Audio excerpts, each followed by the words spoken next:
I was listening to a podcast with Dr. Joe Dispenza. He's like a neuroscientist, and he talks about he's a scientist. He talks about how the brain works, how we could change the brain through habits and thoughts and stuff like that. Really smart guy.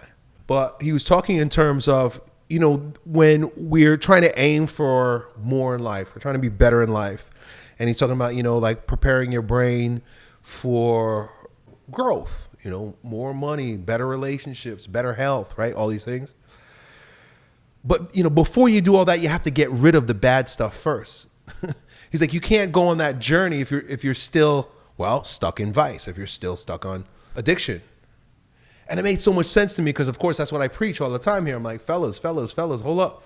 There's a lot of great things that we want to aim for, but you want to climb that mountain, but we're dragging that ball and chain up the hill. Get rid of the ball and chain first. And if your experience is anything like mine, I've said this a 1,000 times, your life just buoys up. It just buoys up. I don't have to do any, and I think he asserted to this as well. He's like, basically you just clean in the slate and then you're light. Your brain is not foggy. You're not feeling guilty or ashamed.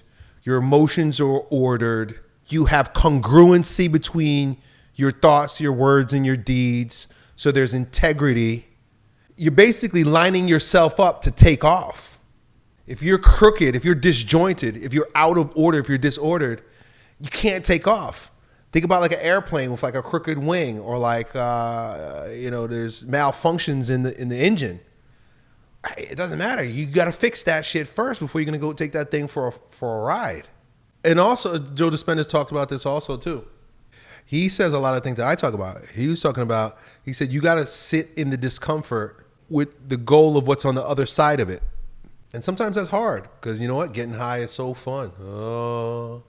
Right, on the other high of taking that edible, or the other end of smoking that thing, is 2-3 hours of being numbed out. But if you sit in the suffering of 15 minutes of a craving, okay, I'm craving right now. 15-20 minutes. If I just sit through the craving for 15-20 minutes, what's on the other side of that? Clarity of mind, walking in a state of grace, better relationships, more energy, better health, longevity, all these things. But because a lot of times we want instant gratification, we get long-term pain. Instead of taking a short-term pain for long-term gain, which again is another form of effeminacy. Only real men can see long distance. And I'm not preaching because I've been there too. I'm a sprinter. That's my attitude. I'm a sprinter. I'm a jumper. I've never been a distance guy. So I've had to learn, I've had to train myself to look into the future. I do and say things sometimes in the spur of the moment, not thinking about the future. So it's something I've had to retrain myself for too. Just because something feels good right now, oh yeah, I'm just going to get hammered, or I'm going to get high, or I'm going to blow my load. You're not thinking like a man. You're thinking solipsistically like a woman. You're thinking about what's important for me now. It's not worth it.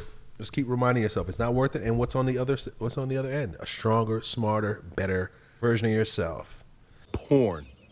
68% of church-going men watch it secretly, hiding this vice from their wife. For other men, it's alcohol or drug use. Are you willing to risk your marriage, family, and finances for sinful pleasures and vice? Or are you ready to fight back? If you're a married Christian businessman or entrepreneur, caught in the clutches of drinking, drugs, or jerking off, realize that every moment spent in these vices is literally destroying your life. Is this the man God called you to be? To live like this? If you're ready to go to war against vice and take your life back, here's my advice. Click the link in this video or visit waronvice.com to book a call with me to see if we're a good fit for going into battle together. I'll see you on the inside.